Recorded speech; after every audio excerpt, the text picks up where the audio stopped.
这个小怪物在山洞里发现了无数神秘的茧蛹，只见他径直走向一颗蛹面前，用手摸了摸，发现没有动静。然而下一秒，他竟做出了一个惊人的举动。小怪物徒手搬开茧蛹，拿起里面的东西，就美滋滋地吃了起来。殊不知此举将给自己带来杀身之祸。就在他忘我的享受美食之时，旁边的茧蛹竟在蠢蠢欲动，很快便破茧而出。一旁的蛙妈妈跟男人正在专心的孵蛋，当他们听到小怪物的叫声，转身看去，才意识到危险即将逼近。山洞里密密麻麻的茧蛹接连不断孵化出可怕的蜘蛛，无数的蜘蛛源源不断的往这边袭来。蛙妈妈见危险逼近，赶紧吐出舌头撩来衣服穿戴整齐。就在这时，响起阵阵咆哮声，男人抬头望去，发现无数的蜘蛛从洞穴里涌出来。然而更可怕的是，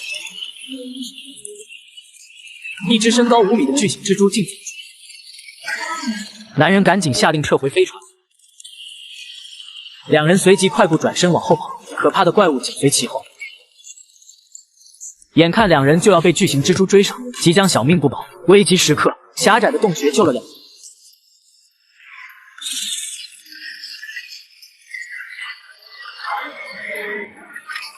蜘蛛王通过洞口瞄准两人，随即吐出蛛丝，还好两人及时躲避。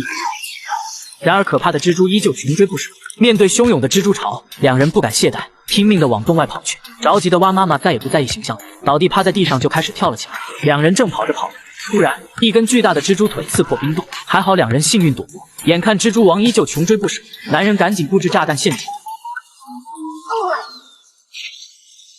随着一声剧烈的爆炸声响起，巨型蜘蛛王就这样领了盒饭。几人赶紧躲回飞船，蜘蛛大军依旧紧追不舍，密密麻麻的蜘蛛将舱门死死挡住。男人连连开枪阻挡都无济于事。危急时刻，男人启动手里的火枪喷向蜘蛛大军，这才成功关上舱门。